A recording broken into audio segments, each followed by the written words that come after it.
Hello' everyone, সকলোক স্বাগতম জনাইছোঁ আমাৰ অন্য এটি ক্লাছলৈ। বন্ধুসকল, আমি অসমৰ কলা আৰু সংস্কৃতি ৰিলেটেড এটা চিৰিজৰ আৰম্ভণি কৰিছিলোঁ। তাৰ আজি দ্বিতীয়টো ক্লাছ হয়। এই চিৰিজত আমি অসমৰ জাতি জনগোষ্ঠীয় উৎসৱ, তেওঁলোকৰ সাজপাৰ, তেওঁলোকৰ বাদ্যযন্ত্ৰ আৰু তেওঁলোকৰ আহাৰ সম্ভাৰৰ বিষয়ে আলোচনা কৰিম। যিসমূহ কুৱেশ্যন অসমৰ প্ৰতিটো প্ৰতিযোগিতামূলক পৰীক্ষাত অহা দেখিবলৈ পোৱা যায়। তোমালোকে যদি ইয়াৰ আগৰ পাঠটো নাই চোৱা, ডেছক্ৰিপশ্যনত ক্লাছৰ লিংক দি আছে। সকলোক অনুৰোধ কৰিছোঁ এবাৰ ক্লাছটো চোৱাৰ বাবে। তেনেহ'লে বেছি দেৰি নকৰি আৰম্ভ কৰোঁ আজিৰ কুৱেশ্যন। আজিৰ প্ৰথমটো কুৱেশ্যন, সংগীত নাটক একাডেমীৰ মতে ভাৰতৰ শাস্ত্ৰীয় নৃত্য কেই প্ৰকাৰ? অপশ্যন 4টাৰ ভিতৰত উত্তৰ হ'ব 8 প্ৰকাৰ। সংগীত নাটক একাডেমীৰ মতে ভাৰতৰ শাস্ত্ৰীয় নৃত্যক 8টা ভাগত বিভক্ত কৰা হৈছে। এই 8টা শাস্ত্ৰীয় নৃত্য ক'ৰ হয় আৰু কোন ৰাজ্যৰ লগত ৰিলেটেড আছে সেইখিনিও আমি চাই যাম। প্ৰথমটো শাস্ত্ৰীয় নৃত্য আহিব ওড়িশি। ওড়িশি উৰিষ্যাৰ লোকনৃত্য হয়। কথক উত্তৰ প্ৰদেশৰ লোকনৃত্য। কথকলি কেৰেলাৰ লোকনৃত্য। কথক আৰু কথকলিৰ মাজত কনফিউজ হয় আৰু এক্সামত বহুবাৰ এইটো কুৱেশ্যন আহে, কথক কোন ৰাজ্যৰ লোকনৃত্য হয় বা কথকলি কোন ৰাজ্যৰ লোকনৃত্য হয়। সকলোক ৰিকুৱেষ্ট কৰিছোঁ পেন পেপাৰ লোৱা আৰু নোট কৰি যোৱা। মই এক্সট্ৰা পইণ্ট একো নাই অনা, যিখিনি এক্সামত আহে তেনেধৰণৰ কুৱেশ্যনৰ পইণ্টসমূহ আনিছোঁ। কুচিপুড়ি অন্ধ্ৰপ্ৰদেশৰ লোকনৃত্য। ভাৰতনাট্যম তামিলনাডুৰ লোকনৃত্য হয়। ভাৰতনাট্যমটো ভেৰি ভেৰি ইম্পৰ্টেণ্ট হয়। মণিপুৰৰ লোকনৃত্য হয়। মোহিনীআট্টম কেৰেলা ইম্পৰ্টেণ্ট হয় আৰু সত্ৰীয়া নৃত্য অসমৰ হয়। কেৰেলাৰ আমি দুটা নৃত্য পাইছোঁ, এটা হ'ব মোহিনীআট্টম আৰু এটা হ'ব কথকলি। ইম্পৰ্টেণ্ট হয়, তোমালোকে নোট কৰি যাবা। নোট কৰি যোৱা, ইয়াত স্ক্ৰীনশ্বট মাৰা। স্ক্ৰীনশ্বটতকৈ মই নোট কৰাটো প্ৰিফাৰ কৰোঁ, যিহেতু স্ক্ৰীনশ্বট মাৰিলে পিছত এইটো ডিলিট হোৱাৰো চান্স থাকে। নোট কৰি থোৱা, কপিত এক্সামৰ আগমুহূৰ্তত যেতিয়া ওলাই ৰিভিশ্যন কৰিবা একেবাৰে মনত পৰি যাব। কুৱেশ্যন নম্বৰ 2, কোন চনত সংগীত নাটক একাডেমীয়ে অসমৰ সত্ৰীয়া নৃত্যক ধ্ৰুপদী নৃত্য হিচাপে মৰ্যাদা প্ৰদান কৰিছিল? ইম্পৰ্টেণ্ট কুৱেশ্যন হয়, বহুবাৰ এক্সামত আহিছে। উত্তৰ হ'ব 2000 চনত সংগীত নাটক একাডেমীয়ে অসমৰ সত্ৰীয়া নৃত্যক ধ্ৰুপদী নৃত্য হিচাপে মৰ্যাদা প্ৰদান কৰিছিল। যদি 2000 চনৰ কোনটো ডেট সোধে, উত্তৰ হ'ব 15 নৱেম্বৰ। 15 নৱেম্বৰ সংগীত নাট একাডেমীয়ে সত্ৰীয়া নৃত্যক ধ্ৰুপদী নৃত্য হিচাপে মৰ্যাদা প্ৰদান কৰিছিল। মই যিখিনি পইণ্ট আৰু যিখিনি কুৱেশ্যন আনিছোঁ সেইখিনি একেবাৰে ইম্পৰ্টেণ্ট হয়। এক্সট্ৰা একো পইণ্ট বা একো কুৱেশ্যন নাই। যিখিনি কুৱেশ্যন আনিছোঁ অসমৰ প্ৰতিটো প্ৰতিযোগিতামূলক পৰীক্ষাত এনেধৰণৰ কুৱেশ্যন অহা দেখিবলৈ পোৱা গৈছে। তাৰ বাবে সকলোক ৰিকুৱেষ্ট কৰিছোঁ নোট কৰি যাবা। কুৱেশ্যন নম্বৰ 3, সত্ৰীয়া নৃত্যৰ সৃষ্টি কোনে কৰিছিল? ইজি কুৱেশ্যন হয়, সকলোৱে পাৰিব লাগে। উত্তৰ হ'ব শ্ৰীমন্ত শংকৰদেৱে সত্ৰীয়া নৃত্যৰ সৃষ্টি কৰিছিল। এক্সামত আৰু এটা কুৱেশ্যন আহে, সত্ৰীয়া নৃত্যৰ বিকাশৰ সৈতে কোনজন ব্যক্তি জড়িত আছিল? উত্তৰ হ'ব নৰহৰি বুঢ়াবকত সত্ৰীয়া নৃত্যৰ বিকাশৰ সৈতে জড়িত আছিল। ইম্পৰ্টেণ্ট কুৱেশ্যন হয়, দুটাই মনত ৰাখিবা। কুৱেশ্যন নম্বৰ 4, গুমৰাগ নৃত্য কোন জনগোষ্ঠীৰ লোকনৃত্য হয়? Very very important question. Option 4টাৰ ভিতৰত উত্তৰ হ'ব মিচিং জনগোষ্ঠীৰ লোকনৃত্য হ'ল গুমৰাগ নৃত্য। পইণ্টটো চাই লওঁ, মিচিং জনগোষ্ঠীয়ে আলি আই লৃগাং উৎসৱৰ সংগতি ৰাখি এই নৃত্য কৰা হয়। এক্সামত কুৱেশ্যন আহিব পাৰে, গুমৰাগ নৃত্য মিচিং জনগোষ্ঠীয়ে কোন উৎসৱত এই নৃত্য পৰিৱেশন কৰে? উত্তৰ হ'ব আলি আই লৃগাং। ইম্পৰ্টেণ্ট হয়, বহুবাৰ এক্সামত আহিছে। কুৱেশ্যন নম্বৰ 5, চিফুং বাদ্যযন্ত্ৰ কোন জনগোষ্ঠীৰ বাদ্যযন্ত্ৰ হয়? বহু ইম্পৰ্টেণ্ট কুৱেশ্যন হয়, বহুবাৰ এক্সামত আহিছে। উত্তৰ হ'ব বড়ো জনগোষ্ঠীৰ বাদ্যযন্ত্ৰ হয় চিফুং। চিফুং এক প্ৰকাৰ পেঁপা হয়। কুৱেশ্যন নম্বৰ 6, কোন জনগোষ্ঠীৰ সৈতে ঝুমুৰ নৃত্য জড়িত? ভেৰি ভেৰি ইম্পৰ্টেণ্ট আৰু ইজি কুৱেশ্যন হয়। উত্তৰ হ'ব চাহ জনগোষ্ঠী। চাহ জনগোষ্ঠীৰ সৈতে ঝুমুৰ নৃত্য জড়িত। চাহ জনগোষ্ঠীয়ে এই নৃত্য কৰম পূজাৰ সময়ত কৰা দেখা যায়। এক্সামত কুৱেশ্যন আহিব পাৰে, কৰম পূজা কোন মাহত উদযাপন কৰে? উত্তৰ হ'ব ভাদ মাহৰ শুক্ল তিথিত চাহ জনগোষ্ঠীৰ কৰম পূজা উদযাপন কৰে। নেক্সট কুৱেশ্যন, কুৱেশ্যন নম্বৰ 7, গোৱালপৰীয়া লোকগীতৰ সৈতে তলৰ কোনজন ব্যক্তি জড়িত হয়? ভেৰি ভেৰি ইম্পৰ্টেণ্ট কুৱেশ্যন, বহুবাৰ এক্সামত এই কুৱেশ্যন আহিছে।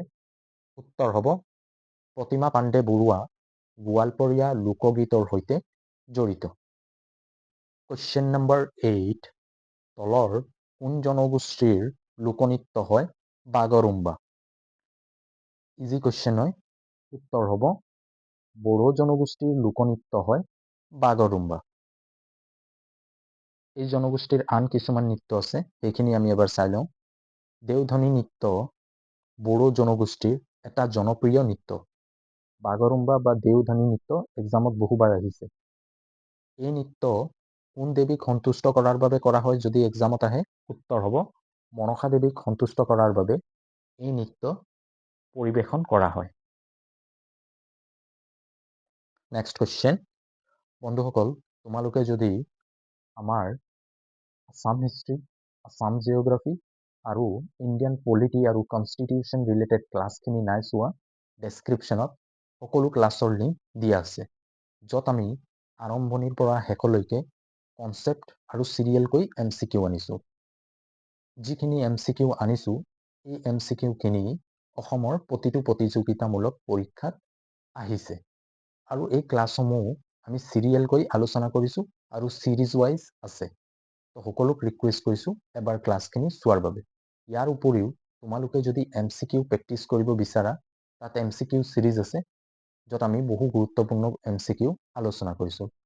সেইখিনি তোমালোকে প্ৰেক্টিছ কৰিব পাৰা। কুৱেশ্যন নম্বৰ 9, তলৰ কোনটো উৎসৱ ফাগুন মাহৰ প্ৰথম বুধবাৰে উদযাপন কৰা হয়? অপশ্যন 4টাৰ ভিতৰত উত্তৰ হ'ব আলি আই লৃগাং উৎসৱ ফাগুন মাহৰ প্ৰথম বুধবাৰে উদযাপন কৰা হয়। আলি আই লৃগাং উৎসৱটো মিচিং জনগোষ্ঠীৰ সৈতে জড়িত। ডবুৰ উৎসৱটো মিচিং জনগোষ্ঠীৰ সৈতে জড়িত। বাথৌ পূজা বড়ো জনগোষ্ঠীৰ সৈতে জড়িত আৰু হুদুমদেও পূজা হাজং জনগোষ্ঠীৰ সৈতে জড়িত। প্ৰথম ক্লাছত এইখিনি চিৰিয়েলকৈ আলোচনা কৰিছোঁ। যদি প্ৰথম ক্লাছটো নাই চোৱা, এবাৰ চাই লোৱা। কুৱেশ্যন নম্বৰ 10, খাম কোন জনগোষ্ঠীৰ বাদ্যযন্ত্ৰ হয়?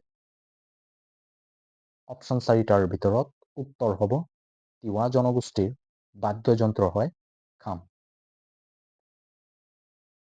নেক্সট কুৱেশ্যন, কুৱেশ্যন নম্বৰ 11, ফালি তলৰ কোনটো জনগোষ্ঠীৰ অংগবস্ত্ৰ হয়? অপশ্যন 4টাৰ ভিতৰত উত্তৰ হ'ব বড়ো জনগোষ্ঠীৰ অংগবস্ত্ৰ হয় ফালি। ইয়াৰ উপৰিও বড়ো জনগোষ্ঠীৰ আন দুটা অংগবস্ত্ৰ ইম্পৰ্টেণ্ট হয়। এখন হ'ব দখনা, আৰু এই অংগবস্ত্ৰ মহিলাৰ সাজপাৰৰ সৈতে জড়িত। আৰণাই পুৰুষৰ সাজপাৰৰ সৈতে জড়িত। বহুবাৰ এক্সামত এই কুৱেশ্যন আহিছে, দখনা আৰু আৰণৈ। তোমালোকে যদি কুৱেশ্যন পেপাৰ এনালাইজ কৰা, তাত এই দুটা কুৱেশ্যন বহুবাৰ এক্সামত আহি গৈছে, চাব পাৰিবা। কুৱেশ্যন নম্বৰ 12, বড়ৌচা কোন জনগোষ্ঠীৰ ৰজা আছিল? অপশ্যন 4টাৰ ভিতৰত উত্তৰ হ'ব মৰাণ জনগোষ্ঠীৰ ৰজা আছিল বড়ৌচা। নেক্সট কুৱেশ্যন, কুৱেশ্যন নম্বৰ 13, খেৰাই পূজা কোন জনগোষ্ঠীয়ে উদযাপন কৰে? অপশ্যন 4টাৰ ভিতৰত উত্তৰ হ'ব বড়ো জনগোষ্ঠীয়ে বড়ো জনগোষ্ঠীয়ে হেৰাই পূজা উদযাপন কৰে? কুৱেশ্যন নম্বৰ 14, অসমৰ কোনখন ৰাষ্ট্ৰীয় উদ্যানত হাতী মহোৎসৱ অনুষ্ঠিত কৰা হয়? ইম্পৰ্টেণ্ট কুৱেশ্যন হয়। উত্তৰ হ'ব অসমৰ কাজিৰঙা ৰাষ্ট্ৰীয় উদ্যানত হাতী মহোৎসৱ অনুষ্ঠিত কৰা হয়।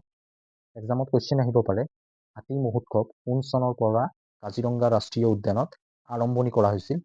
উত্তৰ হ'ব 2003 চনৰ পৰা কাজিৰঙা ৰাষ্ট্ৰীয় উদ্যানত হাতী মহোৎসৱৰ আৰম্ভণি কৰা হৈছিল। যদি কুৱেশ্যন আহে কোন মাহত হাতী মহোৎসৱৰ আয়োজন কৰা হয় কাজিৰঙা ৰাষ্ট্ৰীয় উদ্যানত?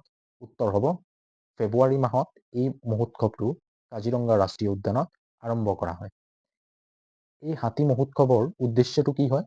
হাতী সংৰক্ষণ আৰু সুৰক্ষাৰ বাবে জনসাধাৰণক সচেতন কৰি তোলা। ইম্পৰ্টেণ্ট হয়, নোট কৰি ল'বা, ইয়াৰ স্ক্ৰীনশ্বট মাৰি লোৱা। কুৱেশ্যন নম্বৰ 15, ডুমডুম কোন জনগোষ্ঠীৰ বাদ্যযন্ত্ৰ হয়? অপশ্যন 4টাৰ ভিতৰত উত্তৰ হ'ব মিচিং জনগোষ্ঠীৰ বাদ্যযন্ত্ৰ হয় ডুমডুম। যদি ক্লাছটো চাই ভাল পোৱা, ক্লাছটো লাইক কৰি দিবা আৰু নিজৰ বন্ধু বান্ধৱীসকলৰ মাজত শ্বেয়াৰ কৰি দিবা। কুৱেশ্যন নম্বৰ 16, অসমৰ কোনখন স্থানত ফাট বিহু আয়োজন কৰা হয়? অপশ্যন 4টাৰ ভিতৰত উত্তৰ হ'ব অসমৰ ঢকুৱাখানাত ফাট বিহুৰ আয়োজন কৰা হয়। কুৱেশ্যন নম্বৰ 17, চাহ মহোৎসৱ অসমৰ কোনখন জিলাত আয়োজন কৰা হয়?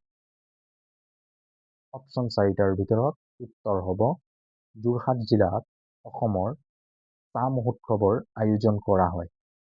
অসমৰ আটাইতকৈ বেছি চাহ বাগান ডিব্ৰুগড় জিলাত অৱস্থিত। কুৱেশ্যন নম্বৰ 19, জোংগাল বহু কোন জনগোষ্ঠীৰ ৰজা আছিল? অপশ্যন 4টাৰ ভিতৰত উত্তৰ হ'ব তিৱা জনগোষ্ঠীৰ ৰজা আছিল। নেক্সট কুৱেশ্যন, কুৱেশ্যন নম্বৰ 20, বাৰেচহৰীয়া ভাওনা অসমৰ কোনখন ঠাইত আয়োজন কৰা হয়? উত্তৰ হ'ব জামুগুৰিহাটত বাৰচহৰীয়া ভাওনা আয়োজন কৰা হয়। যদি কোনটো জিলা আহে জিলা, তেনেহ'লে উত্তৰ হ'ব শোণিতপুৰ জিলা। কুৱেশ্যন নম্বৰ 21, বাইখো উৎসৱ কোন জনগোষ্ঠীয়ে উদযাপন কৰে? অপশ্যন 4টাৰ ভিতৰত উত্তৰ হ'ব ৰাভা জনগোষ্ঠীয়ে বাইখো উৎসৱ উদযাপন কৰে। সৰি।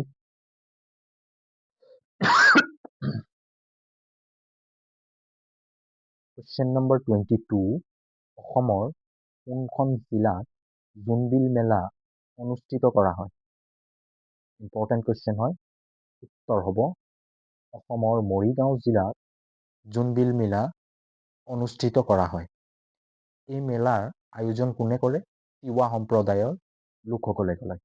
এই মেলাত পণ্য বিনিময় প্ৰথা দেখিবলৈ পোৱা যায়। ইম্পৰ্টেণ্ট হয়, বহুবাৰ এক্সামত এই কুৱেশ্যন আহিছে। কুৱেশ্যন নম্বৰ 23, বৰত উৎসৱ কোন জনগোষ্ঠীয়ে উদযাপন কৰে? অপশ্যন 4টাৰ ভিতৰত উত্তৰ হ'ব তিৱা জনগোষ্ঠীয়ে বৰত উৎসৱ উদযাপন কৰে। Next question, question number 24, Haidang গীত তলৰ কোনটো জনগোষ্ঠীৰ লোকগীত হয়? উত্তৰ হ'ব সোণোৱাল কছাৰীৰ লোকগীত হয় হাইদাং গীত।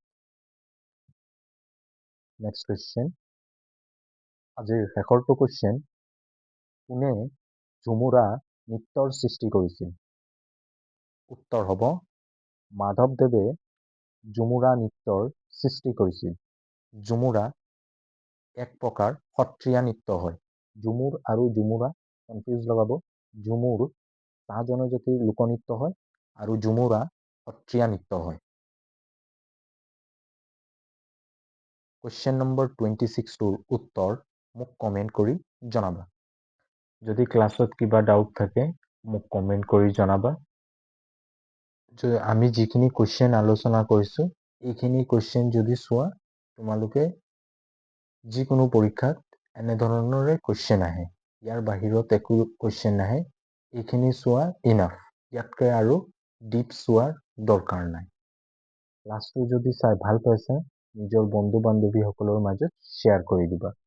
আৰু যিসকলে আমাৰ চেনেলটো ছাবস্ক্ৰাইব নাই কৰা তেওঁলোকক ৰিকুৱেষ্ট কৰিছোঁ আমাৰ চেনেলটো ছাবস্ক্ৰাইব কৰাৰ বাবে। আজিলৈ ইমানে, পুনৰ লগ পাম আমি আমাৰ আন এটা ক্লাছলৈ। Thank U.